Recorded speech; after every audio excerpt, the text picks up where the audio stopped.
couple in Michigan are expecting a special set of twins. Their babies are conjoined from the chest to the abdomen and share vital organs like a heart and liver, making their diagnosis life-limiting. Nicole and Austin LeBlanc say sadly, instead of a baby shower, they will likely be planning a funeral for their conjoined twin girls. But the Catholic couple say that they have resisted calls to have an abortion and add that their twins are giving them hope and inspiration. And joining us now are the expectant parents, Nicole and Austin LeBlanc. Thank you both so much for being here and sharing your story with us.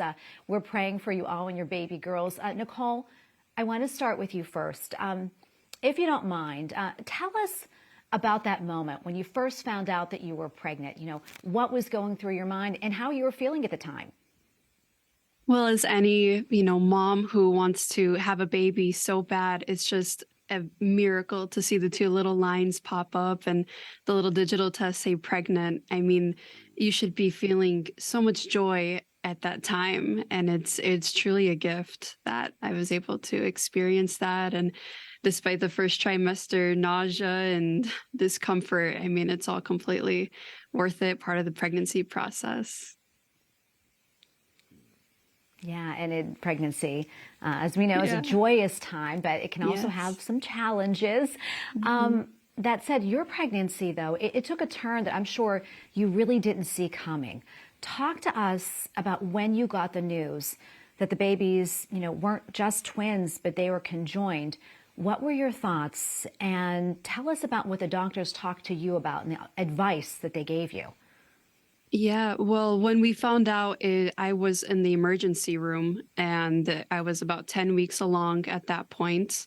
And I kind of had a feeling that it was twins just because of everything I was experiencing was pretty intense, but nothing ever would have prepared me for the ER technician ultrasound lady saying, your twins are very special because they're conjoined and they share a heart.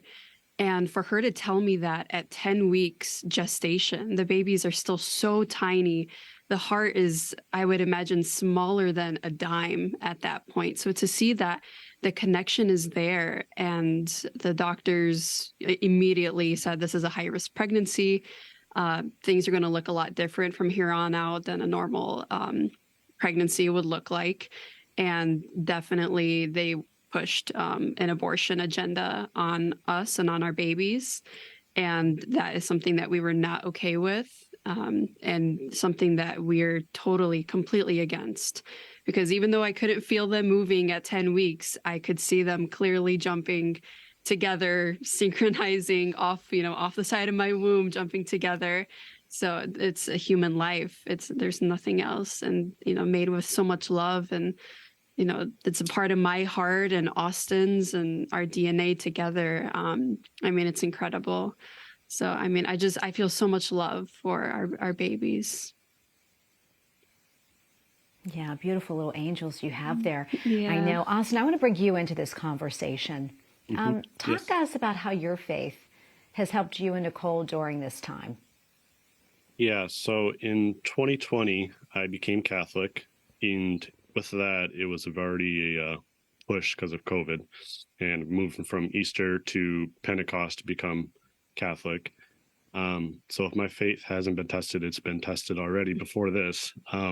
And moving into this, it's kind of more of we kind of get together every night. We pray the rosary. That's one of the biggest things, is getting together, praying the rosary, and just knowing that God has a plan for everything. And there's always a purpose for everything. Absolutely, there is. Nicole, I want to ask you this, and Austin, you can answer too if you want. I'm curious, how have people reacted to your decision to continue carrying the babies, knowing likely that they may not survive?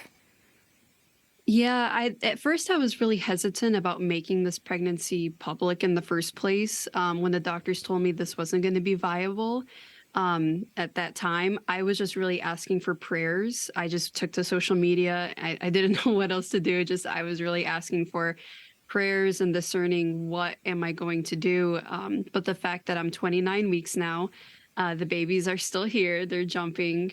I've gotten a lot more positive feedback than negative. A lot of people like to assume that our babies are in pain, and that is simply not true. This is all that they know. They're growing appropriately for, despite, facing each other perpetually. This is all that they know, and there's no reason that they would be in any pain. The doctors have assured me.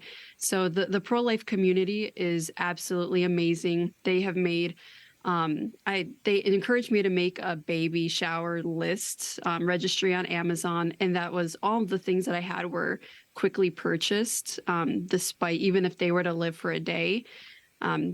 Despite their diagnosis is not very likely, but we leave that all in the hands of God. So many people are praying, and I really think that the pro-life community is growing, and I know that our testimony will be part of that, and I hope to do more work in the future as well.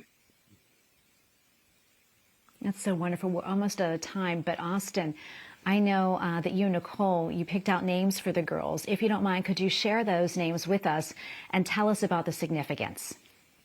Yeah, it's Maria Therese and Rachel Claire. So we picked out names for if it was boy or girls because we didn't know what it was going to be yet. So we had sets for both. But it's just those two women in our faith have been very, very strong. And yeah, Maria more, we wanted it to be a gift for Our Lady. We definitely want to have our babies just have a gift to our Blessed Mother. So Maria, the Latin name for Mary, and Rachel, I've always had a special connection with the Old Testament story of Rachel. So Maria Therese and Rachel Claire.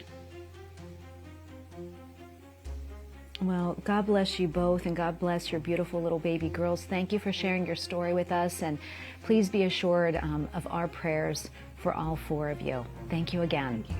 Thank you.